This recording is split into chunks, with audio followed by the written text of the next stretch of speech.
Hey, what's up everyone? Welcome back to another GT Online video. My name is Saintsfan, and today the Itali GTO, the brand new sports car, was released, and it costs a lot of money. It's $1.9 million, which is, I think, actually the most expensive sports car in the game now. And everyone's wondering, is it worth it? Well, in this video, hopefully I can answer that question and show you guys the pros and cons of this vehicle. So before we get into performance, let's start with the looks and the customization. This, to me, is one of the most important aspects of a vehicle, and this thing does not disappoint. This thing looks incredible, stock, and even with the customization, you can make this look really awesome. There is a really good amount of customization. You have a ton of bumper options, hood options, roof options, spoiler options. You even have some liveries that look pretty cool. So at the end of the day, you can make this car your own personal style. If you want the super crazy race version with all the bells and whistles, you can do that. Or if you want to go more simple, then you can also do that. And like I said, the looks, I mean, it is one of the better looking cars in the game. So as far as looks and customization goes, I give this car an A. But like I did mention, the price tag on this vehicle is $1.9 million. Is it worth spending basically $2 million on just customization and looks? That's gonna be one of the questions you want to ask yourself. Now, performance. This is where things get interesting. And I'll say this, there is one thing that you need to know before you buy this car, all right?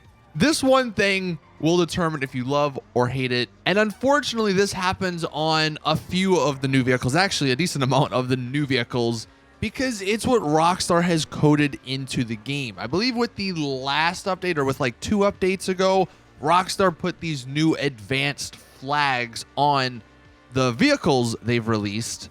And what that means is they perform differently than what we're used to with what some of the older vehicles actually do when they are driving.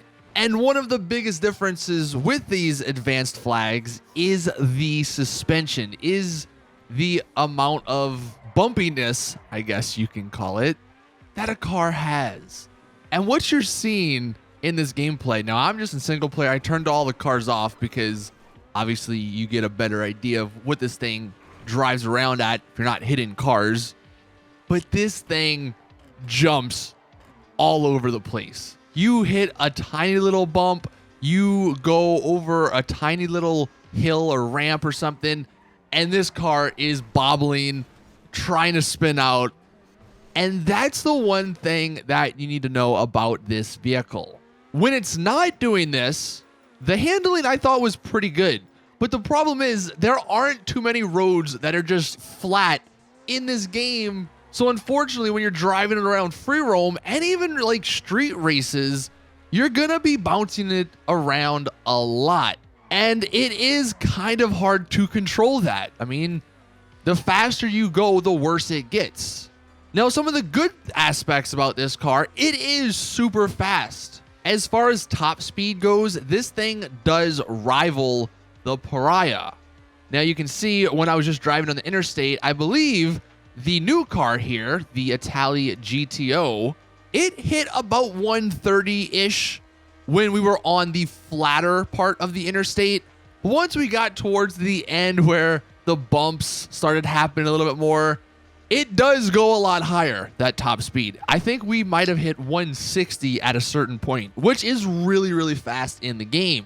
Obviously, though, the unfortunate part about that was that's because of the bumpiness. So while you are maybe going 160, it is very hard to control. Whereas the Pariah, on the other hand, you'll see, now we're going the opposite way, but you know, it's still the same road here.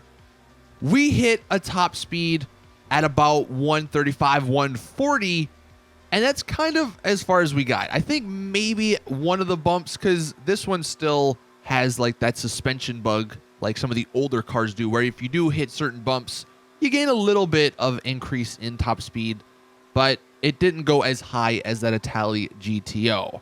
But again, this one is way easier to control at those top speeds because we're not bumping and bouncing all around.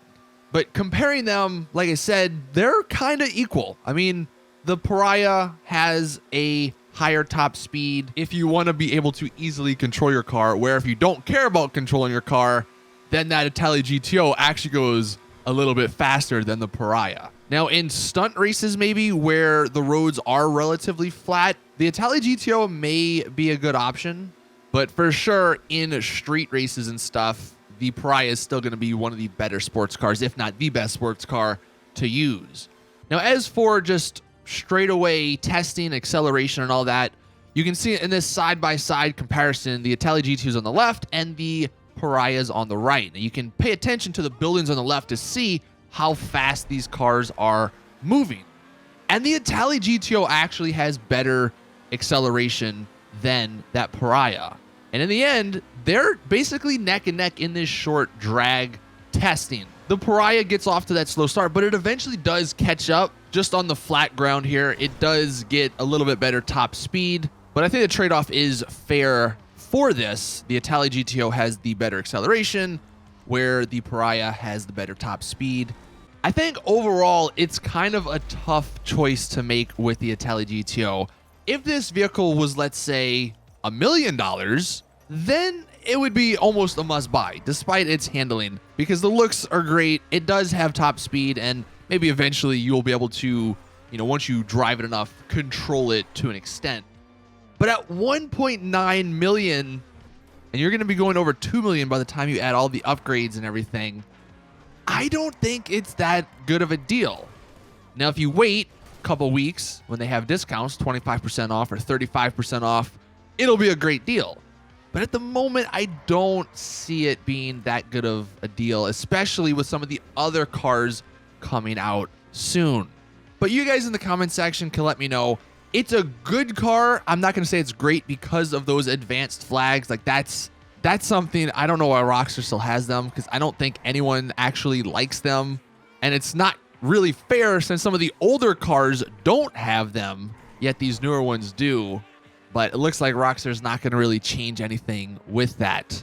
So that's the question I guess you have to sort of ask yourself. Do those flags, does the bumpiness matter that much to you? If not, then you get a great car with some good acceleration, some good speed, and some great customization that could potentially even compete in sports races now.